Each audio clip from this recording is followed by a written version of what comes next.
Assalamualaikum warahmatullahi wabarakatuh. Perkenalkan, nama saya Dandilawan Naloka. Saya dari kelas D4 ME2B. NRP saya 0321040039. Di sini saya akan menjelaskan materi evaluasi tengah semester mesin fluida. Yang pertama, prosedur pengujian dan pengambilan data. Yang pertama, di sini saya akan menjelaskan prosedur pengujian pada pompa sentrifugal. Yang pertama, masukkan data setting kecepatan ke speed input. Yang kedua, atur slider bukaan katup ke bukaan terbesar.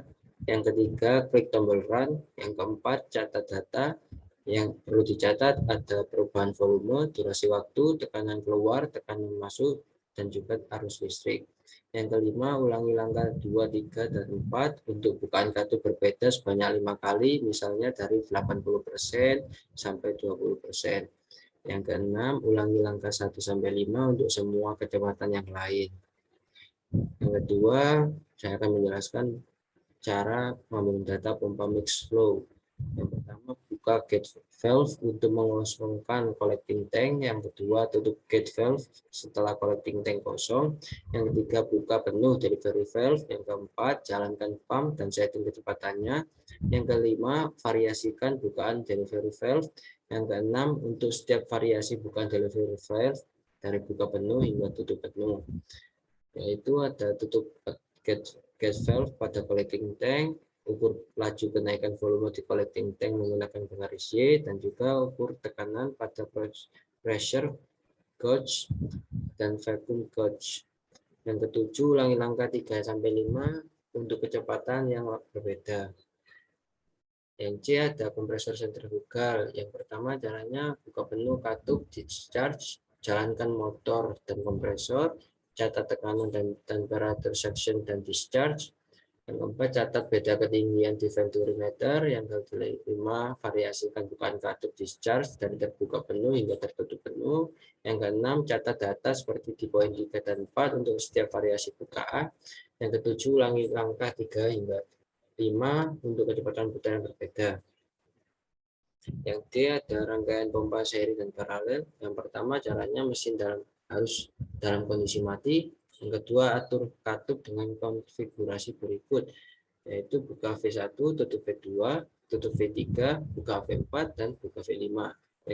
Yang ketiga, jalankan pompa 1 dan atur kecepatannya. Pompa 2 biarkan mati. Yang keempat, catat variabel-variabel berikut. Yang pertama, debit aliran yang ditunjukkan oleh voltmeter. Yang kedua, tekanan di P1 dan P2. Yang kelima, variasikan bukaan katup V5. Yang keenam, untuk setiap variasi bukaan katup, catat variabel-variabel terukur seperti pada langkah keempat. Yang ketujuh, kembalikan bukaan V5 ke bukaan penuh. Yang kedelapan, variasikan kecepatan pompa ke kecepatan putar pompa 1. Untuk setiap variasi kecepatan, ulangi langkah 4 sampai 7. Ada yang A, rumus-rumusnya yaitu dari pompa sentrifugal. Yang pertama, jika Anda lebih nyaman bekerja dengan satuan internasional, maka ubah data ke satuan internasional. Yang kedua, hitung debit aliran fluida untuk setiap titik data dengan formula Q sama dengan delta V per delta T. Yang ketiga, hitung beta tekanan discharge suction, delta P sama dengan P keluar min P masuk. Yang keempat, hitung head yang dihasilkan pompa dengan rumus H sama dengan delta P per P kali G. Yang kelima, hitung daya hidrolik pompa. Yang keenam, hitung daya mekanik display motor, di mana V adalah tekanan in-out motor. Yang ketujuh, hitung efisiensi. Yang kedelapan, lakukan perhitungan untuk seluruh titik data dan tabelkan lalu buat grafiknya. Yang B ada pompa mixed flow. Caranya, jika Anda lebih nyaman bekerja dengan satuan internasional, maka ubah data datanya ke satuan internasional. Yang kedua, hitung debit aliran fluida untuk setiap titik dengan data. Jadi, setiap titik data. Yang ketiga, hitung beta tekanan discharge suction. Yang ketiga, hitung head yang dihasilkan pompa. Yang keempat, hitung daya hidrolik pompa. Yang kelima, hitung daya mekanik supply motor, di mana V adalah tekanan in-out motor. Yang keenam, hitung efisiensi. Yang ketujuh, lakukan perhitungan untuk seluruh titik data dan tabelkan lalu buat grafiknya. Yang C, cara kompresor sentrifugal. Caranya, jika Anda lebih nyaman bekerja dengan satuan internasional, maka ubah datanya ke satuan internasional. Ubah satuan yang kedua, ubah satuan tekanan suction dan discharge dari satuan relatif ke satuan absolut. Yang ketiga, hitung massa jenis discharge dan suction menggunakan persamaan gas ideal, di mana R adalah konstanta gas individual udara.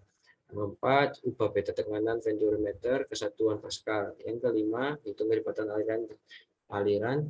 Yang ketujuh, di mana KV sama dengan 0,288 adalah loss conversion di Venturi. Yang kedelapan, hitung laju aliran massa aliran fluida untuk setiap titik dengan data dan formula M PD M sama dengan PD kali volume dis kali arus dis. Yang C, kompresor sentrifugal. Yang ke-9 caranya yaitu rasio tekanan RP.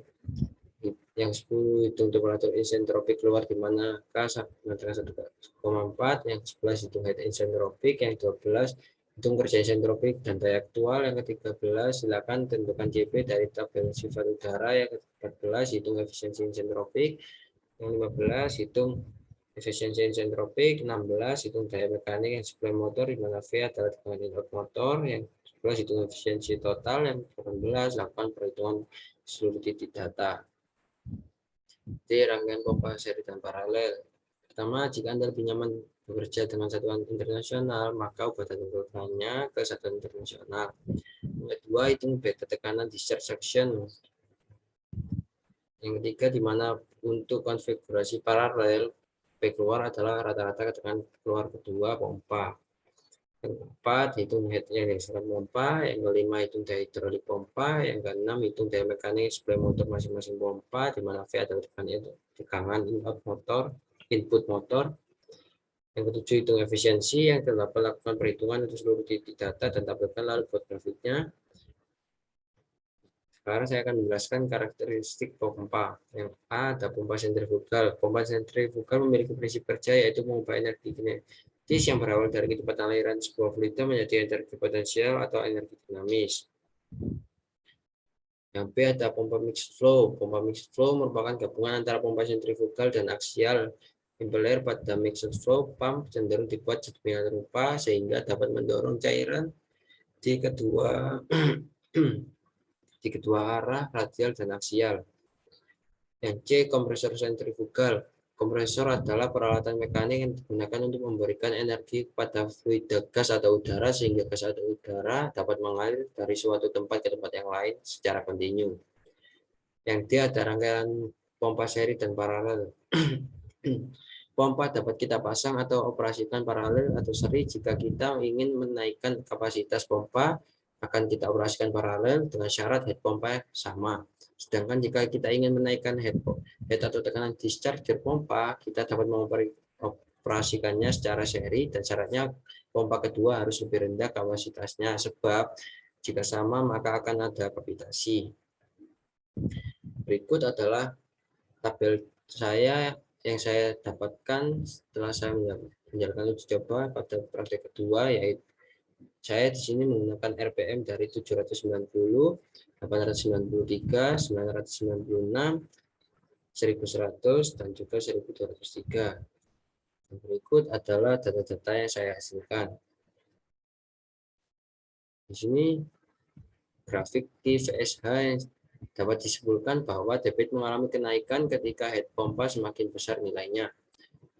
Untuk grafik VSV-nya dilihat dari grafik di samping menunjukkan hubungan antara Q dan V dapat disimpulkan semakin debit maka semakin besar nilai spesifiknya. Dan ini adalah data-data yang saya hasilkan dari praktek pertama. Saya di sini menggunakan RPM 2111, 2311, 2511, 2711, dan juga 2911. Berikut adalah data-data yang saya hasilkan. Untuk grafik VSV-nya dapat disimpulkan bahwa semakin besar debit maka akan semakin tinggi spesifik pompa kecuali pada kecepatan 2711. Untuk grafik VSH-nya dapat disimpulkan bahwa semakin besar debit maka juga akan semakin besar head pompa walaupun sedikit berbeda. Terima kasih. Mohon maaf yang sebesar-besarnya. Wassalamualaikum warahmatullahi wabarakatuh.